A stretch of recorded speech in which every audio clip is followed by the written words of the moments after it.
Vamos então partilhar a palavra de Deus. Querem ouvir a palavra do Senhor? Há cerca de um mês que eu tenho estado a falar sobre a loucura da cruz. E em princípio vou terminar, mas ainda não tenho a certeza. Mas porque o apóstolo Paulo decidiu escrever aos Coríntios a dizer que a mensagem da cruz de Cristo era uma loucura. E ele explica lá porquê. E portanto, tudo tem a ver, no Evangelho tem a ver com Cristo, e tudo que tem a ver com Cristo tem a ver com a cruz. Com a cruz de Cristo, com o Calvário e com o sepulcro vazio. Hoje vamos falar mais uma vez da crucificação de Jesus, mas na perspectiva de que a cruz de Jesus, a sua crucificação, é também a nossa. Nós fomos crucificados com Cristo. E por isso eu convido-os a abrir a palavra do Senhor em Gálatas capítulo 2, ou então lermos aqui os versículos 19 a 21. Diz assim: porque eu pela lei estou morto para a lei para viver para Deus. Já estou crucificado com Cristo, e vivo não mais eu, mas Cristo vive em mim. E a vida que agora vivo na carne, vivo-a na fé do Filho de Deus, o qual me amou e se entregou a si mesmo por mim. Não aniquilo a graça de Deus, porque se a justiça provém da lei, segue-se que Cristo morreu de balde. Morreu de forma vã, se a nossa justiça provém da lei. E eu quero falar esta manhã muito sinteticamente sobre algumas consequências da nossa própria crucificação. Se nós fomos crucificados com Cristo, então o que é que isto significa? Que consequências é que isto tem? A primeira delas é que nós estamos mortos para a lei. Para todas as leis. Já estou crucificado com Cristo, e vivo não mais eu, mas Cristo vive em mim, diz o apóstolo. E a vida que agora vivo na carne, vivo-a pela fé do Filho de Deus, o qual me amou e se entregou a si mesmo por mim. Ou seja, as penalidades previstas na lei perdem efeito com a morte do transgressor. Não é? Portanto, se alguém cometer um atropelo à lei, uma vez que ele morre, ele já não pode ser punido. E por isso nós estamos mortos com Cristo, crucificados com Cristo. E a primeira consequência é que estamos mortos para a penalidade da lei. Porque a lei moral, a lei de Deus, seria, digamos, muito dura connosco, devido ao nosso pecado. Paulo diz aos Gálatas que Cristo nos resgatou da maldição da lei, nos libertou da maldição da lei. Então a lei é uma maldição. Como é que é uma maldição se a lei é santa? É uma maldição no sentido em que nós não podemos cumprir a lei, não conseguimos cumprir a lei. Assim como nenhum israelita no passado conseguiu cumprir a lei de Moisés, nós também não conseguimos cumprir a lei de Deus. Nós falhamos e por isso precisamos de um Redentor, de um Salvador, de alguém que nos salve da nossa condição.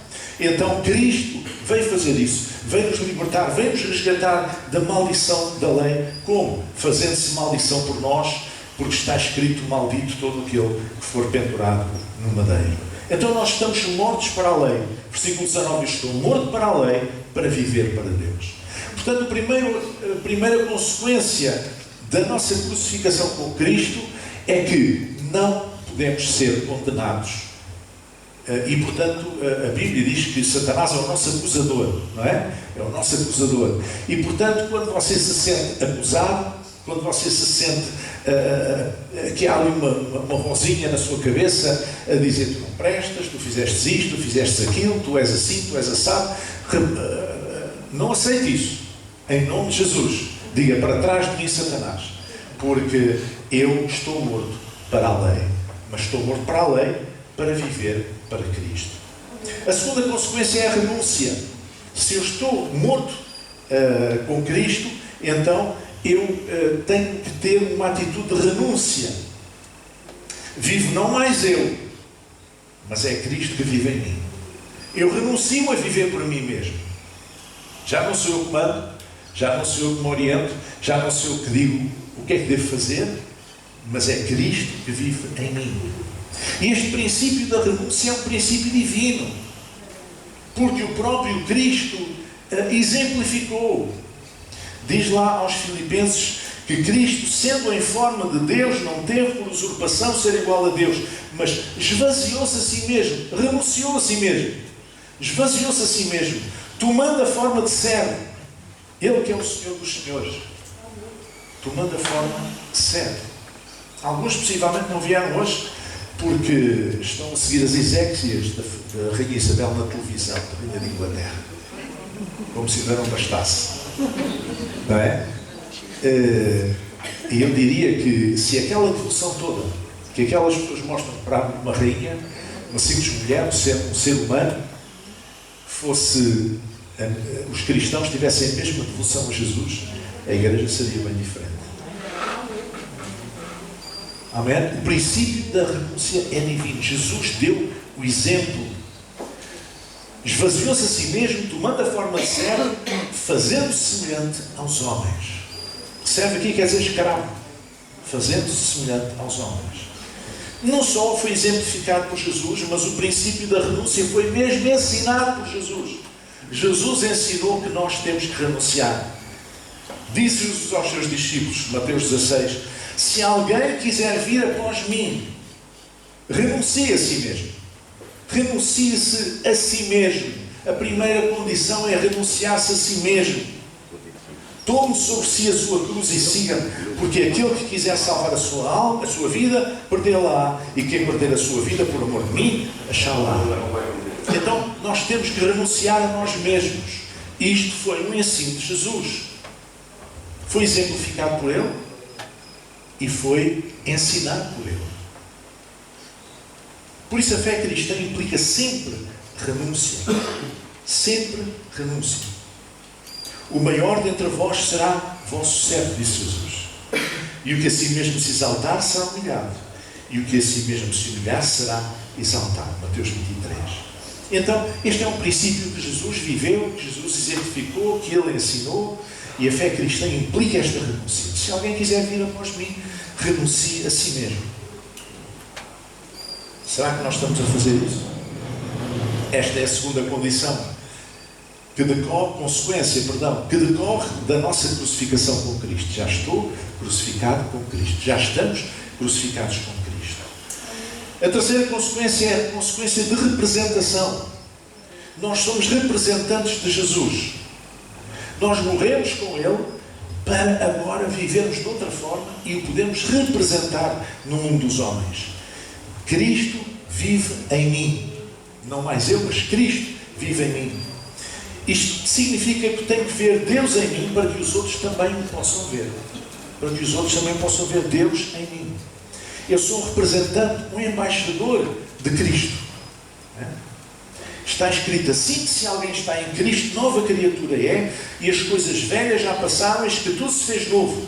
E tudo isto provém de Deus, que nos reconciliou consigo mesmo por Jesus Cristo e nos deu o ministério da reconciliação. Isto é, Deus estava em Cristo reconciliando consigo o mundo, não lhes imputando os seus pecados, e pôs em nós a palavra de reconciliação. Eu olho para um panorama que está à nossa volta hoje e vejo muitas pessoas chamadas cristãos, em vez de serem embaixadores de Cristo, no sentido de pregar a palavra da reconciliação, são acusadores em nome de Cristo. Não é? São acusadores em nome de Cristo. Põem pessoas à parte. Isolam pessoas, excluem pessoas constantemente. Em vez de fazer como Jesus, que reconciliou consigo o mundo, não lhes imputando os seus pecados, e pôs em nós a palavra da reconciliação. De sorte, diz lá Paulo aos Coríntios, ainda continuando, de sorte que somos embaixadores da parte de Cristo, como se Deus por nós julgasse. Rogamos-vos, pois, da parte de Cristo, que vos reconcilieis com Deus. Somos embaixadores da parte de Cristo. Então, uma das consequências da nossa morte com Cristo, espiritualmente falando, no Calvário, é que nós tornamos seus representantes. Somos embaixadores da parte de Cristo. Vocês sabem que o embaixador não fala o que pensa, não fala o que lhe vem à cabeça. Não. Ele está ali para representar o governo do seu país, o seu país, E, portanto, ele diz aquilo que lhe mandam dizer. Aquilo que o governo do seu país lhe manda dizer. Ele está ali para defender os interesses do seu país. Ele está ali para, digamos, honrar o nome do seu país. Seja para desenvolver negócios, promover negócios, relações bilaterais, etc. Seja o que for, esforços diplomáticos de toda a sorte, mas ele está ali em nome do seu país. É um embaixador do seu país, representa aquele país. Quando alguém chama um embaixador, é como se ele chamasse aquele país que ele representa, do qual ele é embaixador. Então, será que nós representamos realmente Cristo nesta nova vida, já que estamos mortos com Cristo e agora vivemos uma nova vida em que Ele vive em nós? Será que nós vivemos esta representação? Temos consciência desta responsabilidade de representação, de embaixadores de Cristo? Porque é isto que nós somos chamados a fazer. Nós não somos defensores de Cristo. Há pessoas que fazem confusão. Acham que nós temos que defender a fé, que defender Cristo. Nós não temos que defender Deus. Deus não precisa de nós para se defender. Da mesma maneira como o elefante não precisa de uma formiga para o defender. Quem somos nós para defender Deus? Quem somos nós para defender Cristo? Nós não somos nada. Ele não precisa disso. Ele precisa de nós para uma única função: sermos suas testemunhas. E testemunhar o quê? Testemunhar o amor de Deus, que é o cerne do Evangelho, que é o âmago de Deus. Deus é amor. Testemunhar a graça de Deus. Testemunhar a esperança que há em Cristo. É esse o papel da Igreja. É esse o papel dos cristãos. Não somos defensores de Cristo. Somos testemunhas. Somos embaixadores. Os humanistas fanáticos, o humanista fanático não vive para Deus. Ele exalta-se a si mesmo. Um humanismo sadio luta pela dignidade do ser humano, mas não pela sua exaltação como se ela fosse o centro do universo. Eu sou um humanista, mas sou um humanista cristão. Mas o humanismo que eu estou a falar é aquele humanismo que põe o homem no centro do universo, que tira Deus da história, que tira Deus do quadro e põe o homem no centro do universo. Exalta a pessoa humana. Nesse sentido não sou humanista, mas sou humanista no sentido em que, como cristão, eu devo lutar para que todo o ser humano tenha a sua dignidade. Da mesma maneira como Jesus morreu por todos, sem exceção, também morreu por ciganos, por negros, por asiáticos, por brancos, por esquimós, por homens, por mulheres, por toda a gente. Independente da cultura, independente se faz parte de alguma minoria ou não, independente do que for, Jesus morreu por todos. A salvação está à disposição de todos eles. A graça de Deus é disponível para todos. Amém? Então, todos têm o direito de ter a sua dignidade como seres humanos. Nesse sentido, eu sou humanista. Sou humanista cristão. O existencialismo também não serve ao cristão. O existencialismo é uma forma filosófica que explora o problema da existência humana centrado na experiência. Então o existencialista acha que o que é importante é o que o indivíduo pensa, sente e a forma como age. E não há mais nada. Ou seja, ignora Deus, mas nós não podemos fazer isso. Nós somos embaixadores de Deus, embaixadores de Jesus. E finalmente uma outra consequência de termos morrido com Cristo na cruz. E se você ainda não foi crucificado com Cristo, eu tenho uma notícia para si, é bom que seja. Porque se você não morrer com Cristo, não pode viver uma nova vida com Ele. Nós morremos com Ele, para com Ele ressuscitarmos, no sentido espiritual. A última consequência da nossa morte com Cristo no Calvário, simbolicamente, é que nós passamos a ter a mente de Cristo. Como Paulo diz lá aos Coríntios, na sua primeira carta: quem conheceu a mente do Senhor para que possa instruí-lo? Mas nós temos a mente de Cristo. E o que é que isto significa? Significa pensarmos como Ele, falarmos como Ele, agirmos como Ele. Amém? Ter a mente de Cristo significa isto. É como se já não fôssemos nós a pensar, a nossa velha natureza, mas fosse Cristo em nós a pensar. E é assim que nós podemos ser os seus olhos, as suas mãos, os seus ouvidos, os seus pés neste mundo. Mas isto significa também, além disso, significa também proclamar o conhecimento de Deus no nosso mundo. Não é? Quem tem a mente de Cristo, os nascidos de novo, têm a mente de Cristo, significa que vão proclamar o conhecimento de Deus no mundo.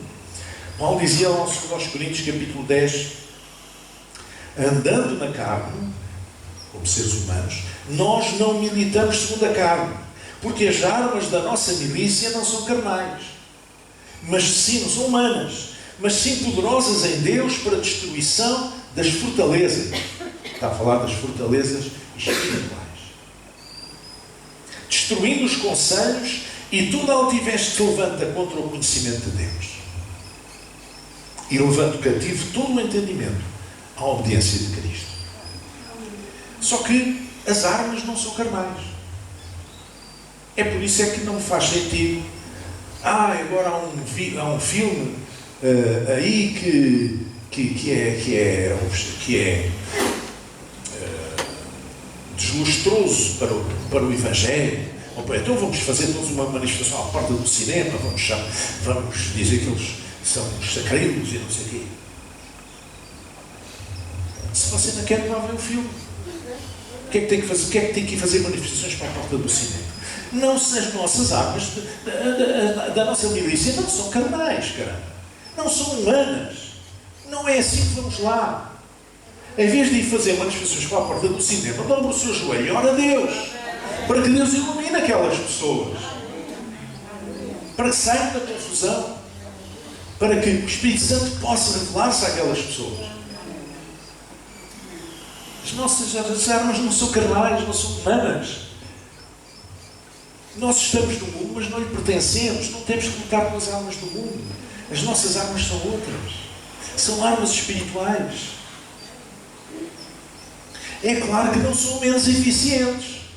Porque fala aqui que nós, por termos a mente de Cristo, podemos destruir os conselhos e toda a altivez que se levanta contra o conhecimento de Deus. Mas podemos destruir como? Espiritualmente. Através da oração, do jejum, através do nosso testemunho. Há muitas pessoas que fazem usam armas carnais para tentar combater aqueles que combatem o Evangelho, mas no fundo dão mau testemunho. Ou seja, estão em curto-circuito. E vocês sabem o que é que acontece quando há um curto-circuito? Queima, arrebenta tudo. Destrói tudo. Não funciona. Então, vamos lá usar a cabecinha. Não é com armas carnais. Não é com armas humanas. É com armas espirituais que nós levamos cativo o entendimento das pessoas à obediência de Cristo. E se nós pensarmos com a mente de Cristo, se nós usarmos a mente de Cristo que está em nós, nós vamos compreender que é através das armas espirituais que nós podemos vencer a nossa batalha. Houve tempos em que a Igreja, ao longo da história, fez tábua rasa deste processo. E então havia guerras religiosas na Europa, católicos e protestantes e não sei o quê, não sei o quê. E uma das guerras mais longas que existiu, sabe o que é que aconteceu? Chegou-se ao fim e eles tiveram que se assentar e dizer assim: olha, ninguém consegue ganhar esta guerra, vamos lá aqui fazer aqui um tratado qualquer e resolver o assunto, porque ninguém consegue ganhar esta guerra. Eu já tenho dito que a guerra é a atividade mais estúpida do ser humano ao centro da Terra. Desde sempre. A atividade mais estúpida. Porque na guerra, ninguém ganha. Todos perdem. Todos perdem. Na guerra, quem decide a guerra não vai para a guerra. Quem vai para a guerra são os coitados dos jovens, dos mancebos, que não sabem distinguir muitas vezes a mão esquerda da mão direita, que não sabem o que é que estão ali a fazer, como se vê agora, na invasão da Ucrânia. Sabemos, jovens que vieram lá do interior da parvalheira, lá do interior da Rússia, foram mandados para a frente do combate e estão ali sem que é que vão fazer? E são estes que são mandados para a guerra. Não é o Putin, não é o Cirilo, o cardeal, o chefão da igreja ortodoxa, que apoia tanta guerra. Não é ele que vai para lá combater. Não, são os coitados. É estúpido. É completamente estúpido. É uma coisa destrutiva, é diabólica.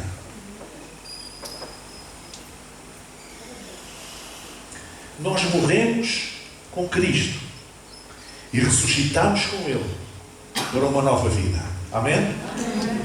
É que o problema é que, oh pastor, mas essa coisa de morrer, mas era preciso chegar a esse extremo. Era. Não havia outra maneira. Nós não tínhamos outra forma de nos libertarmos da maldição da lei. Nós não tínhamos maneira. Então alguém teve que cumprir a lei por nós, em nosso nome, e entregar-se a si mesmo por nós. E nós, por causa do sangue de Cristo que nos cobre, pela sua graça, pela sua misericórdia, hoje podemos entrar com ousadia diante do trono de Deus, sabendo que Deus olha para o sangue de Jesus que nos cobre e não nos imputa os nossos pecados, mas nos abençoa e nos recebe no seu seio. Bendito seja o Senhor. Uma vida livre de toda a condenação, mas é também uma vida de renúncia, uma vida de representação. Somos embaixadores de Cristo, uma vida dirigida pela mente de Cristo.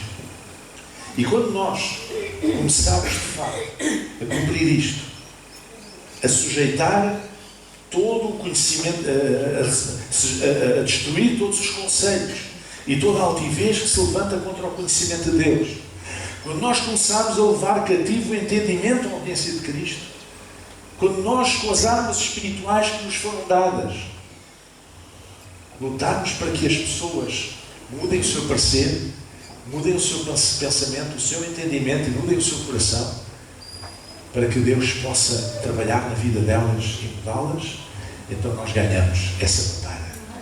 Nós estamos a ganhar essa batalha.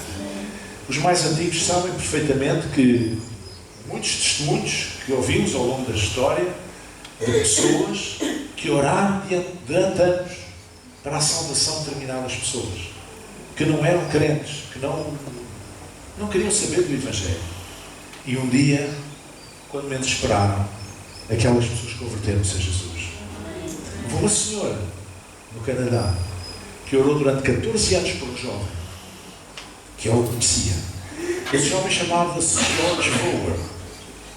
E ela era um vizinho dela, creio eu, e ela orava por aquele rapaz. E orava todos os dias: Senhor, salve o George, salve o George, salve este jovem. Talvez ela tivesse um feeling que aquele rapaz era um empreendedor, que aquele rapaz era alguém que no reino de Deus podia ser uma bênção nas mãos de Deus, como uma grande ferramenta do carpinteiro. E ao fim de 14 anos, aquele jovem converteu-se. Sabe quem é? É o fundador da Operação Mobilização, que tem aqueles barcos que correm os portos do mundo com livros e também levam a palavra de Deus e levam literatura cristã e trabalham com as igrejas locais e fazem evangelismo de rua e têm tido um ministério fantástico. George Vower teve 14 anos, mas no fim rendeu-se a Jesus. As armas da nossa milícia não são carnais, são espirituais, poderosas em Deus para a destruição das fortalezas, é o que diz aqui. Então, quando nós pensamos: mas há aqui uma fortaleza tão grande, uma fortaleza de mal na minha cidade, no meu país, no meu mundo, ok, então use as armas espirituais. Comece a orar. Comece a orar a Deus. Junte-se com outras pessoas, ora a Deus. Faça oração, jejum se for necessário. Ora a Deus, insista, persista, continue. Porque as armas da nossa milícia não são carnais e são poderosas em Deus para levar cativo todo o entendimento à obediência de Cristo. E nós sabemos, conhecemos o fim da história. Um dia, todo o joelho se dobrará. Vamos chegar em pé. E toda a boca confessará que Jesus Cristo é o Senhor. Está escrito. Um dia todo o joelho se dobrará e toda a língua confessará que Jesus Cristo é Senhor. Mas isso não é com as armas carnais. Isso não é através da política. Isso não é através da guerra. Isso não é através de moralismos balofos. Isso é através das armas espirituais, de oração, do poder que há na oração. Curvemos a nossa cabeça.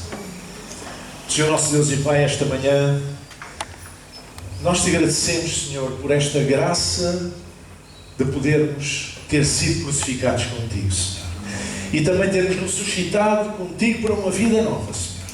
Obrigado, meu Deus. Obrigado porque tu nos tens trazido estas consequências, e uma delas fantástica é que nós temos armas poderosas, espirituais, para lutarmos contra as fortalezas que se levantam contra o conhecimento de Deus. Ó Pai, em nome de Jesus, ajuda-nos a usar a mente de Cristo em nós. Ajuda-nos a viver em renúncia de nós mesmos. Ajuda-nos a compreender que morremos para nós mesmos, para viver para Deus, inteiramente viver para Ti. É Cristo que vive em nós, Senhor.